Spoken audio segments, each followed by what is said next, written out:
a little bit changes the chassis a lot. Now it has rock to it. I think I didn't screw down all the way this one too. Yeah. Oh yeah, this is the one that really, oh my gosh, yeah. You see how loose it got? Or how loose I had to make it to flatten it out? So there you go. There you go.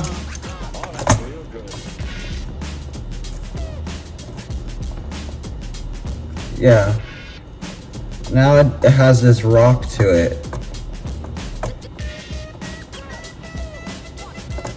And that slight rock is gonna obviously give it more vibration and well, chance for it to go out of the track that you don't want. So when I put it on this one earlier, I noticed it even more. On this plastic, you don't notice it too much, but on the metal one, you notice it a lot more. So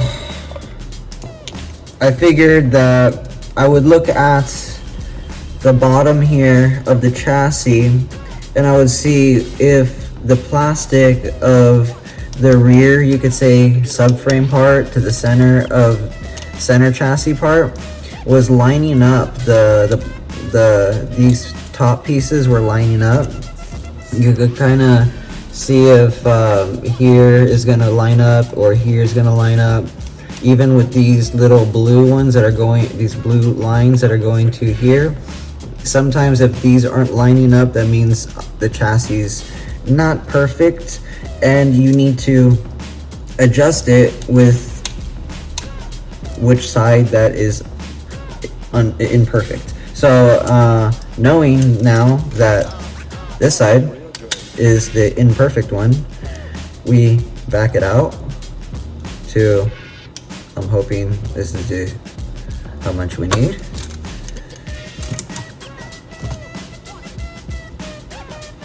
And sweet, and we good. But it's literally a small tuning adjustment that you can do as soon as you're done building the car, or along the way when you're building the car, that I feel like a lot of people forget, and may cost them a race, or even just, you know, the build factors. You want to go about things being functional and also having a beautiful form to it, like I always say. So looking at the whole aspect of the car and having all four wheels touching the track is a big feature that you want. And when you get to this level of model racing, the suspension cars, they get a little bit, you know, crazy. And especially when you start cutting them and you're doing all this stuff, sometimes they just require minute adjustments for them to be on point. And that is one of the biggest, I feel like, adjustments that is like, it's a small adjustment, but it's a very big adjustment that a lot of people overlook. So if you happen to overlook this and you built quite a few MS suspension cars like me, go back, check them out, see if they're laying flat, and if they're not laying flat, check your tires. Sometimes it's the tires, sometimes it is the chassis, and it is tweaked. All I know is that this chassis is new. I haven't even used this car much, so it cannot be the chassis. Check the tires are good. So when it comes down to it, sometimes it is just the adjustment of the chassis itself. And again, it can be very visual to where you have these meeting points of the subframes to the middle of the chassis. And thankfully on this car, because of it being orange and blue, it's very easy to see that adjustment was off. On other cars, maybe it's a little bit more difficult until you actually put it on the setting board and give it a look, but give it a look. And remember that it is important for the car to be flat. Funny enough, thinking about this right after I just ended that, my company is called Keep It Level. So you gotta keep things level. And please, if you don't, things go out of the track or detour from the path you're supposed to be on. So keep it level and keep it rocking, y'all.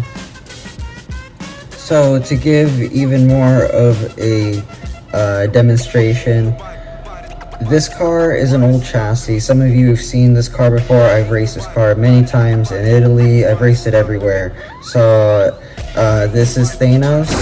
It is a very old MS chassis build. But besides the point of what car this is, this car, even though it has a lot of tuning into it, it still has this issue of the rocking in the rear. And that's due to the chassis not being 100%. And I have to fix that. When I was at the race last time in Italy, I used this car. I had to raise the rear of this car because when they went to check it, it wasn't clearing the 1 millimeter rule because of how thin these tires are. It makes the car very low.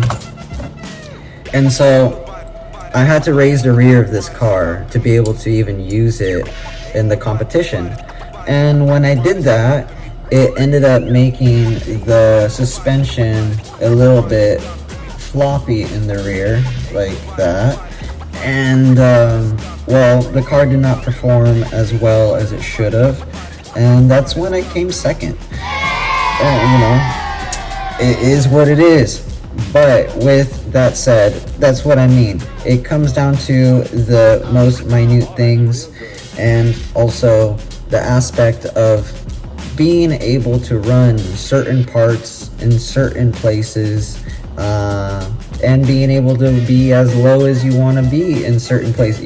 Every place has a different set of rules, and there's nothing wrong with that. But with setting the car up, especially this one was kind of meant to run very low, and it has very low wheels, this, and the other, for being low.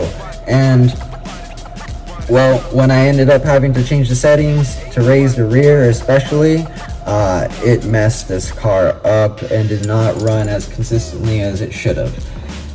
Besides the point, Thanos did the job, and we did bring home some hardware. Alright, so it was informational.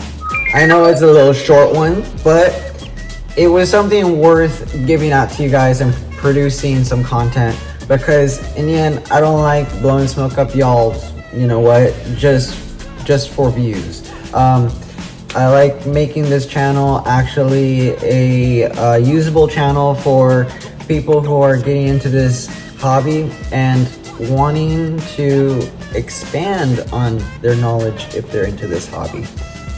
So with all that said, I'm so happy that y'all stuck around. Even if you haven't, thank you for tuning in. And for everybody, you know what it is. Please subscribe, comment. All the things are free. So next time you get a notification that a video is posted. It's pretty simple. So love y'all if you do or you don't. But gonna get out of here and try and noodle up some new ideas. God bless. Laters.